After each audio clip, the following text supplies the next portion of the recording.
રૂપિયાની થાય છે એ પ્રમાણે એ લોકોને કમિશન મળી જતું હતું. જેમ કે હાલ જે દીપ ગોસ્વામી છે તેનું એકાઉન્ટ ચેક કરતા આશરે 7.5 લાખ રૂપિયા જેટલું છેલ્લા 6 મહિનાની અંદર એને કમાણી આ રીતે કમિશન મારફતે થઈ છે. તો એ અત્યારે ચકાસણી શરૂ છે અને જે આ બેટિંગ વેબસાઇટ જે ચલાવનાર લોકો છે એ લોકો ઇન્સ્ટાગ્રામ મારફતે અથવા ટેલિગ્રામ મારફતે સંપર્ક કરતા હોય છે સોશિયલ મીડિયા ઇન્ફ્લુઅન્સર્સનો, તો તે બાબતની તપાસ પણ હાલ શરૂમાં છે. હા, તપાસ દરમિયાન જે લોકોની ઓળખ થશે એટલે એ લોકો વિરુદ્ધ પણ કાયદેસર કાર્યવાહી કરીશું.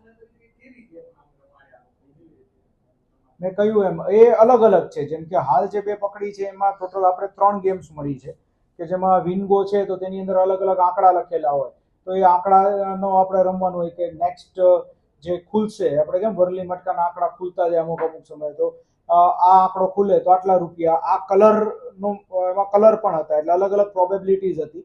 કોઈમાં 50% વિનની પ્રોબેબિલિટી છે, કોઈ બેટની અંદર 20% વિનની પ્રોબેબિલિટી છે, અમુક બેટમાં 40% છે.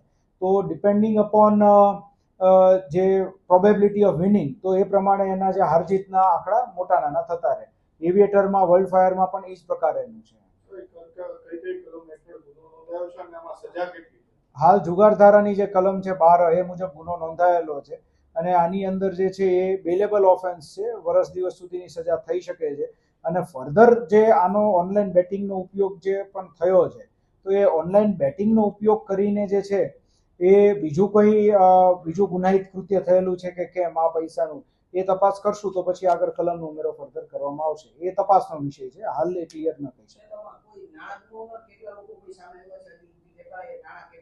ના, એ હજી તપાસ ચાલુ છે. હાલ તો કેટલા આ લોકો કમાણા છે એ આપણી પાસે આંકડો આવ્યો છે.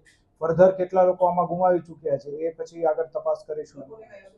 ખાસ મેં વાત કરી એમ, અગાઉ અપીલ કરી એમ કે આપના જે બાળકો છે, અત્યારે હાલ આની અંદર અમારું જે ધ્યાન ગયું છે મુજબ કે યુવા વર્ગ જે છે 25 વર્ષથી ઓછા અને અમુક જે સ્કૂલ ગોઈંગ ટીનેજર્સ છે તે લોકો આ પ્રમાણેની ગેમ્સમાં વધારે ઇન્વોલ્વ થઈ ગયા છે. તો વાલીઓને અને અન્ય વડીલોને ખાસ અમારા તરફથી અપીલ છે કે આ પ્રમાણે કંઈ મની કોઈ લગાવી રહ્યા હોય આપના બાળકો, તો એની પર ખાસ તકેદારી રાખવી અને આ પ્રમાણેની બેટિંગ ગેમ્સમાં, કારણ કે આગળ જતા આ જ બેટિંગ ગેમ્સ પછી અન્ય જુગાર તરફ વળી જતા હોય છે અને પછી વ્યાજખોરીના ચક્કરમાં પણ આ જ રીતે ફસાતા હોય છે. તો આ બાબતે વિશેષ તકેદારી રાખવી અને આવા લોભામણી અને જે જાહેરાતો હોય કે આવી બેટિંગ ગેમ્સ છે તેનો ઉપયોગ ટાળવો.